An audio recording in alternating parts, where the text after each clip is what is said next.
3, 2.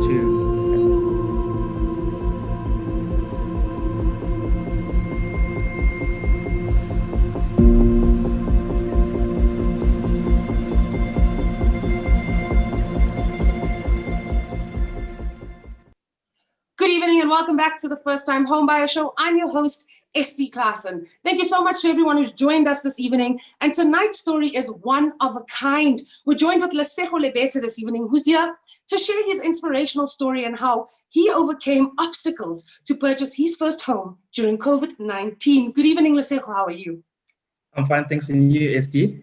I'm well. Thank you so much, Lesego, for being with us this evening. And, you know, despite the economic crash, despite COVID-19, people losing their jobs, you and your story really inspired me throughout the week. We've been chatting, and it really inspired me because you were capable or able to do these things. You remained optimistic, remained hopeful, and still managed to purchase a home during these tough and trying times.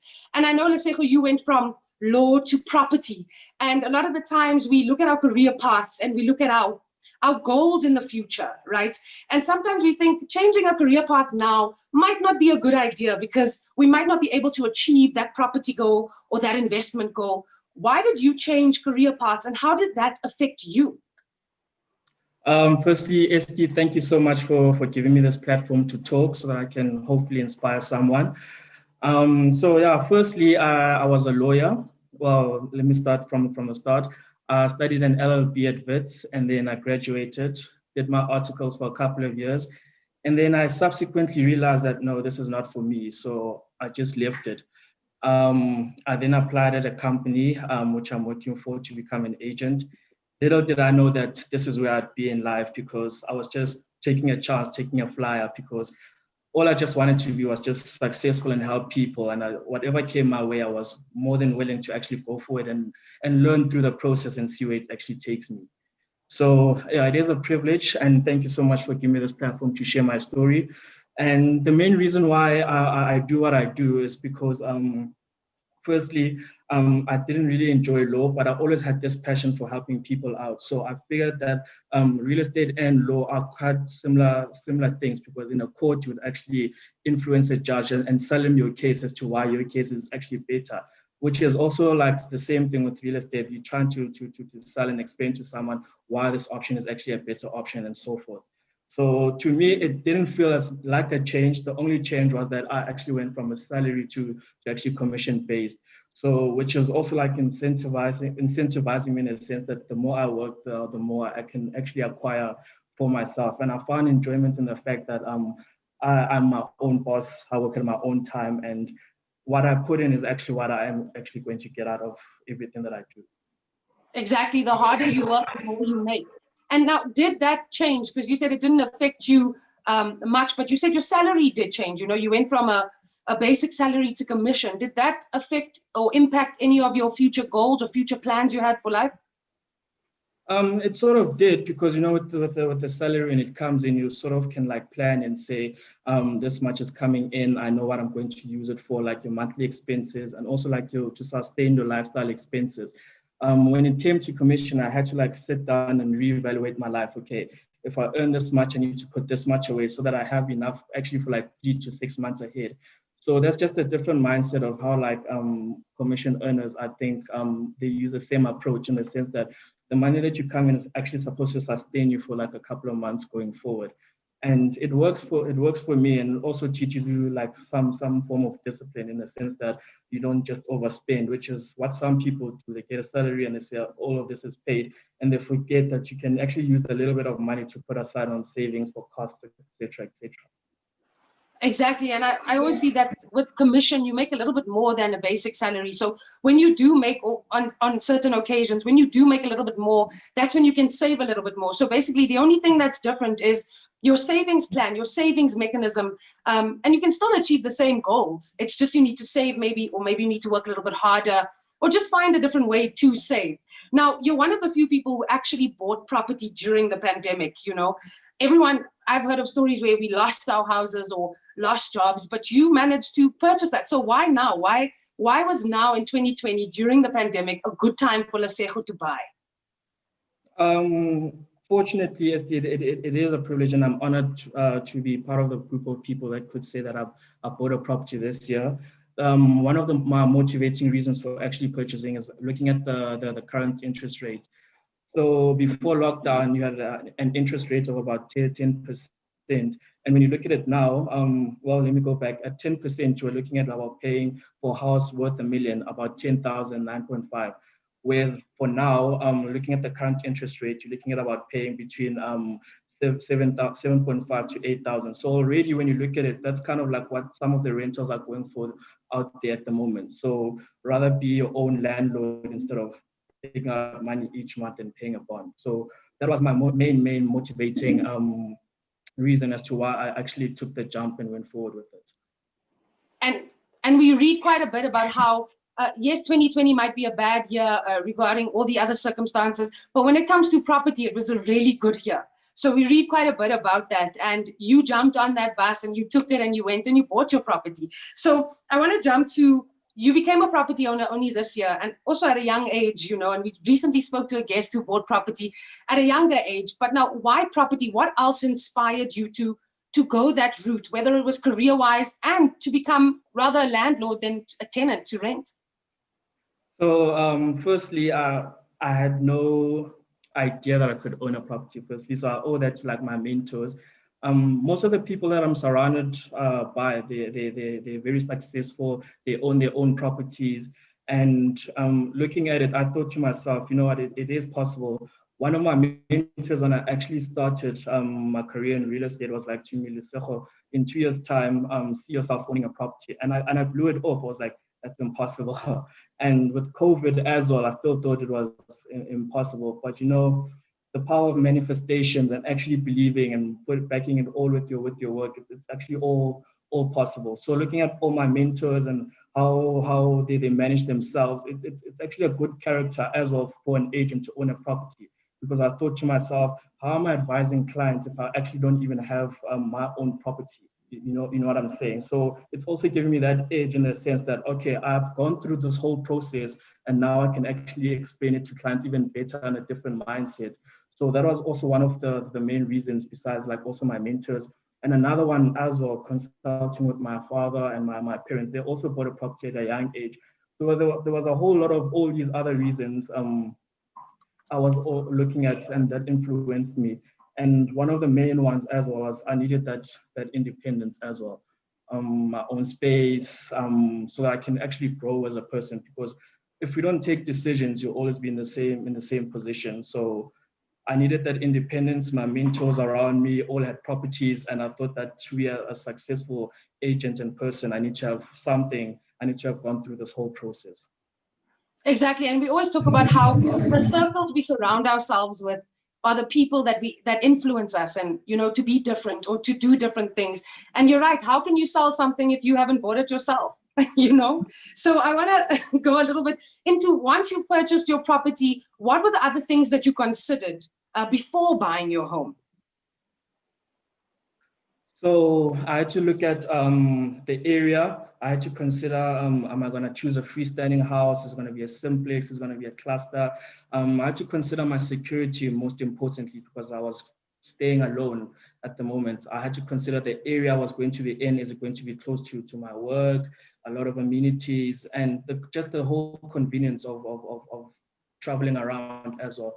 I had to look at, weigh up a lot of options, like what is essential and what is not essential. Am I going to need a 3-bed as opposed to a 1-bed? Do I need the extra bathroom? Do I need a balcony? Do I need a ground floor? Am I going to have a pet? All these things, I had to all weigh them up into coming to an informed decision and understand, okay, this is what I'm looking for. Can I do without this? Can I do with this? And it got me to the property that I chose today.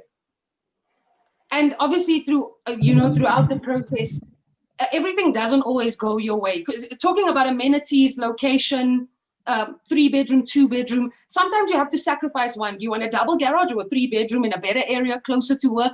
There's so many decisions to make, and sometimes we cannot get the whole packages. What challenges would you say that you faced while purchasing your first home? Just to stop there as well, it is a problem. You know, sometimes people have this budget and their budget limits them in terms of like also the kind of area that they're looking to purchase in. So people as well need to consider the fact that, okay, maybe I need to go a little bit smaller in a bigger area, in a better area, as opposed to going bigger in a cheaper area, just from like an investment and appreciation perspective. So those are one of the things.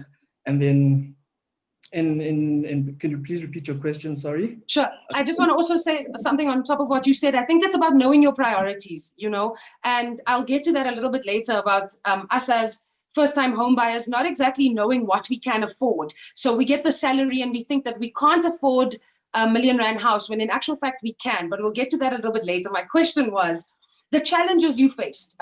Maybe what were the things in your purchasing of your home that you thought, this is not really a priority, Lesego. Let's drop the garages and rather take a smaller home in a bigger area. What challenges came your way? So I didn't really have much challenges. The only challenge I had during the whole process was getting the bond or getting the financing for my property. The challenge was, and I think some people could also face the same problem, is the fact that they don't check their credit score. So like one of the challenges that I had was like maybe like outstanding payments, or I didn't pay on time, even though I had money and so forth and so forth. All of that up automatically like affects like your credit worthiness. So when a bank looks at you, they say, okay, this person missed payments at this time, at this time, at this time. Therefore, it delays your whole process for actually getting a property. Then you have to come back again 6 months later. So that was a bit of a challenge for me. I had to, and the reason why I battled with it as well is because I don't have credit. I don't have a credit card, and most of the time you save and you buy things cash. So the bank can't really assess like the risk. Can we lend this person money or not? So I had to take out cell phone contracts. I had to do my medical aid just so that the bank could see that okay, this person is trustworthy and does pay on time. So that was one of my challenges, and luckily I managed to sort it out, which I'm grateful for. And I think a big misconception is that we assume that you need to take out clothing accounts. Maybe the sooner you take it out, the better, because then obviously your credit score is better. But you still managed to recently take out all these accounts and build your credit score in such a short time and still manage to purchase your first home, which again, like I said, inspiration. So I think a lot of the biggest misconception with first-time home buyers is not to assume certain things. And that's what we end up doing. You know, we watch a lot of things, we read a lot of things, but in actual fact, the terms and conditions are really not that difficult and intricate to understand. Definitely not at all. And like going back to your point about some people get a salary and think, oh, great, I can afford this. What I'd like to allure people to is that, okay, how the banks assess if you can really afford a property is the rule of thumb is that you're not allowed to spend more than 30% of your gross income on housing. That's generally. So what the bank will do, let's say, for example, your gross is 20,000. So from the 20,000, 30% of that, the bank will say, okay, cool, this person can afford 6,000 a month for a house. On top of that, the bank will then assess all the other expenses that you have. So like say your car, your phone bill, your clothing accounts, and so forth and so forth. They add that all up on top of your 6,000, and all of a sudden you have this much that you need to pay a month. And the bank will come to you and say, unfortunately, looking at the risk and affordability, it's unfortunate we can't afford you, we can't give you this bond. So people need to look around those aspects and see, can I cut this out? Do I need a clothing account really? Do I need this? And make sure that on time, every month they keep paying and keeping their credit score healthy. Exactly. So that's again up to you as the first-time home buyer or as the investor to make sure that. And also, we don't need so many accounts. You know, you could pay one account really well on time every month and still build up a really good credit score if you're doing it over years. I speak out of experience because my credit score is really quite good right now, and I'm very proud of that. It only happened this year. And I just wanted to go to, was there a specific moment in your life or when you were looking at houses around the area, finding the perfect amenities, finding great security, like you said you were alone, that moment that you as Lesego overcame that said, this is the one? So funny story of how I found this property. So because I'm an agent, I was taking a client through for a viewing.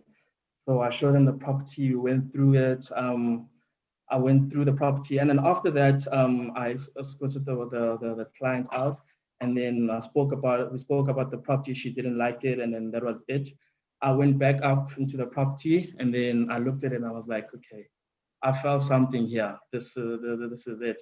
I switched on the lights. I walked around, and emotionally, I was sold. Emotionally, and then I started doing a logical background check. Started analyzing: can I afford it? What do I need to do? All those logical questions that you would ask, because I believe if something doesn't catch you emotionally, rather don't even think about it think about the logical and practical aspects of it. Because what's the point of thinking about all the practical and logical aspects of it and you're not emotionally attached?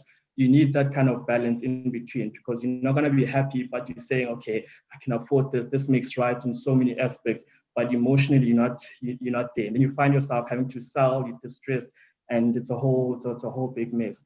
So that was it. So I showed the client the property, and I was like, okay, I'm feeling it, I'm loving it. And then I did the numbers, and then I was sold from then on, because I've been looking since March. I was just on private property P24, just browsing, and I wasn't serious then. I was just saying, oh, maybe I can do this. This will work. And then what I would do is I would also send links to my mentors who would say, no, don't look at this area. Consider this. Have you run the numbers on this type of property? That's when it actually started hitting me that actually I'm doing this. I'm investing. It went from just browsing to now actually seeking out advice and all this mentorship from the close people around me. And then Yeah. And then it started going, and then it started after sending those links, and then the search narrowed down. And then I went to one property. And then I wasn't sold on the area for some reason, like that emotional connection that I was telling you about, even though the numbers and everything made sense. And then I left it. And then a couple of weeks later, and then I found this property and I automatically fell in love with it. And how long did this all take? So when did you start looking, and when did you purchase that property? So it's from March until I'd say August, July. And the weird thing is I got my approval on my birthday. So it was a whole experience. That's that emotional connection and, the birthday connection coming together. So that literally says, that's just like more proof that this was the one. Property is very difficult because you look at all of these properties, and to find the one, like, you went into the space and realized this is the one for me, which is amazing. Yeah. And it was in that moment that you realized, and like you said, you had to do all the maths, had to do your calculations, figure out what exactly you need to do to actually purchase this home, and you made that possible. But besides the emotional connection, were there any other sacrifices you made to purchase this home? So the only sacrifices I had to make was like to tap into my savings just for the bond and transfer cost. So I would say that was my major sacrifice. Other than that, there weren't really sacrifices I needed to make, because this was my decision. I was going through this whole journey all by myself. I didn't have financial backing from anyone. This was all money that I'd saved up over the years and decided to take this decision by myself. Yeah, and you see, this is why we always say that we need to start saving, because when you find that moment that you're in that house, you were lucky to have that savings that you could go to make your dreams come true. Now, as much as you didn't make many sacrifices, but you went to the property, you found it, and you liked certain things about it. Maybe it didn't fill your whole bag of amenity, security, location, but what was a low light for you in your journey? So the low light for me, in all honesty, is when I was applying for the bond, like I was saying, checking your credit score, and then one bank comes back to you and says, no, you declined, and you go through this whole roller coaster of emotions, and like, maybe this is not meant to be, and you start feeling like a failure and saying, I shouldn't have tried this, people are going to laugh at me, I got declined.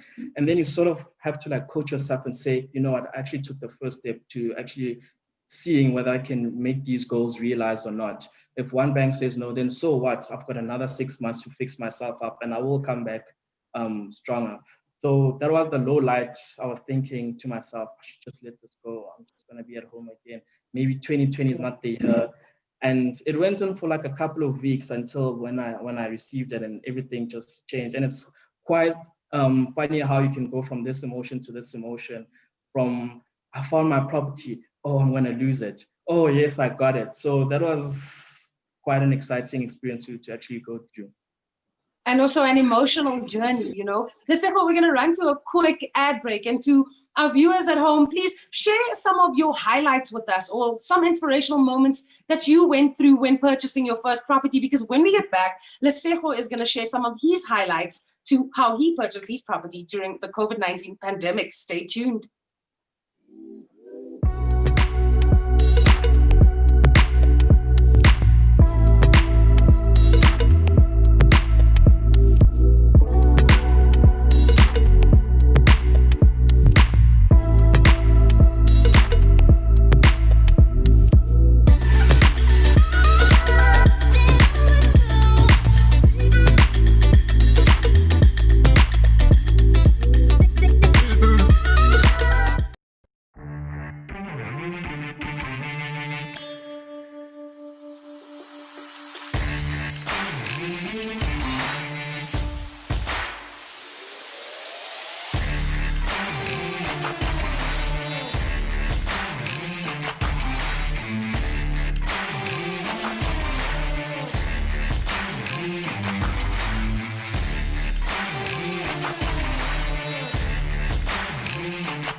And welcome back. As we mentioned, share some of your highlights or important, significant moments that you went through when purchasing your first property. As you know, we're with Lesego here, sharing his such an inspirational journey and a mix of emotions, as he said, that he went through to purchase his first property during COVID-19. We did say we're coming back, Lesego, to some of your highlights on your property journey. Please share that with us.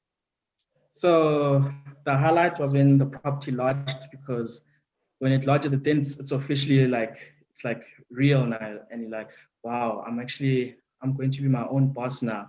So going out shopping for furniture, getting it painted. So all these things started coming into me and making me realize this is actually real. I mean, bringing my family also over, and they were just in awe because my story was I had left home. I come from a place where leaving a low degree and your family was like, this is it, this is our son, he's going to do this. And for them, it was a huge shock to say, wow, he switched from basic salary, now he's doing commission. And now it was all this tension building up at home. So I had to like leave, and it was my choice. I had to say, okay, I'm leaving, and the choice is mine. It's not like they kicked me out or anything like that. They were always there, they availed themselves, but it wasn't right. It wasn't the right environment for me to actually grow and be who I am now. So for me to actually bring my family back after reconciling with them and saying, guys, leave low behind. I'm an agent. I'm actually loving what I do. Please come see my place. That made my heart beat custard. So I was so happy and thrilled just to show my family. And I didn't go back and rub it in their face and say, I told you I'm going to be fine. I told you. I was actually more like apologetic and saying, I'm sorry for whatever I had to put you through, but I needed to do this so that I can be who I am now. And that was like a whole change in the dynamics of like my family. And I'm so much grateful that, you know what, I can share this experience with my whole family, both my parents and my brothers with them. So for me, that's a big highlight, just to see my family and saying, you know what, I didn't leave, but I was there with them. And, you know, in life, your parents will always want the best out of you at the end of the day. So yeah, showing my family was one of my highlights. Exactly, and that's amazing. You know, sometimes independence comes with a lot of like a downfall, but eventually when you overcome that hill, like you said, your parents, they're proud of you, and today you sit in your own house on a Zoom call. And I just have a quick question, because let's not forget about your law degree and that you're currently a property practitioner. And we have a question about something. If this is from one of our top fans on Facebook. This is Delano Scott. Do you have any advice on the following? If my agent doesn't pay my rental income on time, what actions can Delano take? Unfortunately, Delano, I don't want to be in a position where I ill-advise you. I specifically focus on sales. So I don't want to say something and then you hold it against me, which is wrong and unethical. So I'm sorry, Delano. Thank you so much, Delano. Keep those questions coming because we can definitely comment after. I think it's great that you're saying this because we can go and do our own research and not ill-advise. We can't ill-advise people, especially in this industry, and do our own research. And then we will comment a little bit later after the show. Lesego will definitely get back to that question. Now, you said financial strains weren't a big issue for you because you were lucky to have those savings put aside for you. But for a lot of us, what other financial strains did you have to overcome? Any other obstacles in your way that maybe kept you from purchasing your first home? I'd say not really, SD, because I planned everything, after I left my job, I literally had nothing. I had to close down bank accounts. I had to close down my medical accounts. I had to close down all these things. And coming to real estate, I had basically nothing. So what I had to do was basically restart my life. What I did was, okay, I needed a cell phone. Can I afford a cell phone for a couple of months? Check, I did that. What's the next thing that I need to do? Can I afford a car for the next couple of months? Check, I could do that. And then I had to go to medical aid. So it was all these little steps to test, okay, can I afford these things? I didn't just jump. I actually did an affordability test to see, okay, if I could pay my medical aid, my car, my phone all on time for a sustained period of time, then I should be fine with taking the risk of investing in a property. And one thing I learned from you, Lesego, one of the few things, because I've learned quite a lot from you, is that mentors are a very important thing. And like you said, you'd find a property, send it to a mentor. How else did your mentors assist you on your journey? So they help me with the numbers. In certain situations, you think you know, but you actually don't know. And what this taught me is that don't rely too much on your own understanding. Actually seek out and you'll actually learn more. How else did they help me? They put me in connection with who I can go to the bank with. They put me in connection with attorneys. They told me that, okay, you can negotiate your discounts. You can negotiate a discount sometimes on costs. All these things that they actually all went through, they gave them to me, and I could use them, which I was very fortunate enough to be around, because that's years of knowledge, and they just broke it down to me in a few hours. And you can't be so grateful, and I'm forever indebted to them for their help. Exactly. The best mentors are those who have experienced it and gone through it, and probably, hopefully, more than once. We have another. This is just a comment. So we did ask you to share your highlights and inspirational moments. Again, Delano Skoltz. I'm 24 years old in my first year of working. I had to make a big decision, either a car or property. I then decided to buy my first property at the age of 24. Well done on that. I'm currently renting it out. I do not regret the decision for one moment. Super proud of myself, building on my equity now. So that is a highlight in itself. Do you want to say anything to Delano, Lesego? No, that's 100% spot on. If I could, I would have bought it long ago. If I had believed myself enough.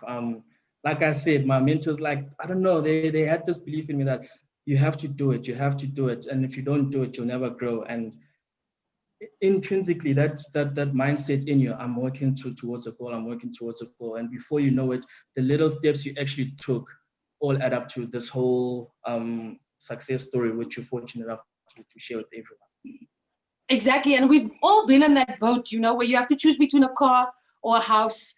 Some of us are lucky to already have inherited a car or inherited a house, but that is such a tricky decision because, you think, how do I find an affordable property close to work so that I can walk? It's just so many things that come in your way. So again, Delano, well done on purchasing your property at 24. That's really great. Definitely a highlight that you need to cherish. Lesego, so we spoke about how you went into a home and emotionally it spoke to you, which is amazing. And there's obviously some advantages and disadvantages of this home. You've been living there now for a few months. And at first, you don't see the disadvantages or the small things. But what are some of the advantages that you see now or that you've seen and still remain? Firstly, I've only been here for a month, so I'm still in the honeymoon phase. But the advantages of it, what I could really say is how quickly I can get to work. It's such an advantage. How quickly I can get to appointments. It's literally a minute or two to get to appointments. So which I'm really enjoying. You're saving on petrol. You're saving on a whole lot of things, airtime and so forth and so forth. Because the office is nearby. I always wanted the office of my property. The amenities are close by. What else? It's also a great area in terms of like investing. I mean, I bought in a complex and I've done a couple of sales in the same complex. So it also showed me that people are interested in this complex. So to me, it was a no-brainer. If I've sold and emotionally, I've sold myself on this property. The stars were just aligning, and exactly. And just today, you know, we spoke about the big misconception about first-time home buyers not knowing what their money can buy. And today I read an article on Private Properties website actually about what today's buyers actually want. And I've always assumed, you know, that it's a big house and all these things. And one that's actually false. It's not a big property. It's not really about a 5-bedroom house. The most important thing or what buyers want today is the location. That's a very big thing. So what were some of the key factors for you when buying your first home? That's correct, SD. So location. That's what you always tell clients. And like I was saying, you rather buy smaller in a very good area than bigger in a cheaper area. So the things you'd consider, are there schools around? What do the houses around the property look like? Are they dilapidated? Does it look run down? Those kind of things should give you an indication as to whether am I making the right investment if I actually buy in this area. So basically just the general maintenance of what the neighborhood or suburb looks like. And also from an investment perspective, like I was saying, if I buy now, will it appreciate? What is like the capital appreciation in a couple of years' time? So when I looked at this complex, for example, they were selling for X amount 5 years ago, and this is the value. And there have been a couple of units in the same complex which sold for more actually. And you look at yourself, okay, I'm actually positioned perfectly where I am right now. And you find like a sort of like comfort when you know that the area is well looked after. And in terms of investment, you can't go wrong. It's not like playing the lottery, taking a gamble, whereas with this, you know, it's guaranteed. Exactly. And you said you've only been there for a month, but I'm sure that in the property game for yourself, you have future goals, like maybe to invest in more. What exactly are your future goals in the property spectrum? Definitely to invest in more. I think a bug has caught me. I think it has. Obviously, like want to try and pay off this one as quickly as possible, work hard enough, and then I think I'm enjoying it. I'll live here for a couple of years' time, and I'm definitely going to rent it out because it is highly sought after, and the suburb as well looked after as well, like I was saying. So in a couple of years' time, hopefully rent it out and acquire more properties. You know, be an inspiration to my brothers as well, that you know what, you can actually get this. What I want to implore to people is that never look down to yourself ever. You know, sometimes you run into people and they say, will I ever afford that? And you look at yourself. It's not about will I ever afford it, it's how can you afford it? And you start breaking it down into numbers. This is how you can actually afford it. Don't ever look down on yourself and say, I'll never afford it. And I think that's the one thing that holds people back, is that kind of mindset and saying, I'll never afford it. Rather just change it up and say, how can I afford it? That way start being more proactive, more creative, and say, okay, I've got this much of money. If I save this much, I can actually start saving towards deposit or transfer costs and so forth and so forth. And already in that mind state, now you're working in a mind frame of, I'm actually going to get it because these are the steps I'm following. So I feel bad when someone tells me, will I ever afford this? And I can understand where they're coming from. It's because they're just in the dark. So just do more research, ask people, and rule that mindset out of how can I afford it. Always ask yourself, how can I afford it? Not will I afford it? Exactly. And, you know, they said property is an addiction, and I thought they were lying, but you've just proved that it is. So you will keep investing in property and build that property portfolio, which is absolutely amazing. I didn't even realize what the time is, and we have come to that time of the show. Lesego, again, thank you so much for sharing your story with us. I want to round off with one last question that I have for you is, can you describe your entire journey, everything you've been through, the turmoil, ups, downs? Can you describe that in one sentence before we leave? It was all worth it. All worth it. What I did, whatever I do in life, when I tell people, don't do something and expect a reward. Do it because you feel in you that it's the right thing. Everything else will take care of itself. So if you ever feel like, okay, I need a property, that's the first thing you're doing right. You can already feel that it's the right thing. The next step is not to make the decision and go forward with it. Exactly. Thank you so much, Lesego. And there you guys heard it. It was all worth it. That should be the title of your movie when you create one about buying property. Again, thank you so much for sharing with us. Again, it was such an inspiration. And to our viewers at home, keep sharing those highlights and inspirational moments. And we'll have a look at them a little bit later. But remember to work hard in the end. Like you said, change it to not will I afford it? How can I afford this? That is the motto for tonight's show. Again, thank you so much, Lesego. And guys, stay safe and have a good December.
Besides the beautiful beaches, sunny skies and how central everything is, what I really love about Umhlanga is the people.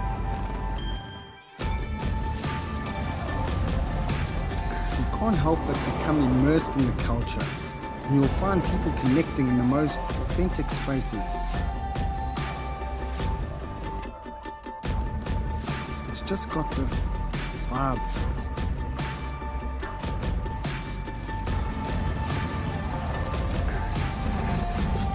It's hard to think that only a few years ago, these business parks and homes were mostly sugarcane. The rate that this area has been developed at is truly mind-blowing.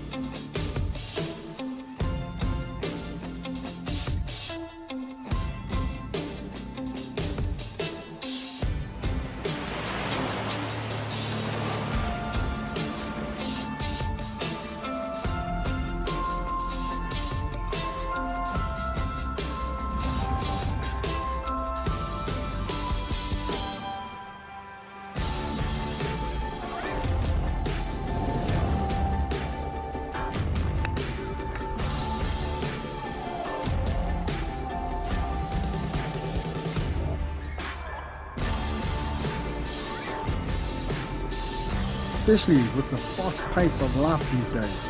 we really pride ourselves in being that bright spot in a person's day. You'll see everything from advocates and CEOs to creatives and students who pop into our spot for that short moment to escape. There's just so much life and energy in this area, and after a hectic week, there's nothing better than stopping in at Mount Edgecombe Country Club for a relaxed round of golf.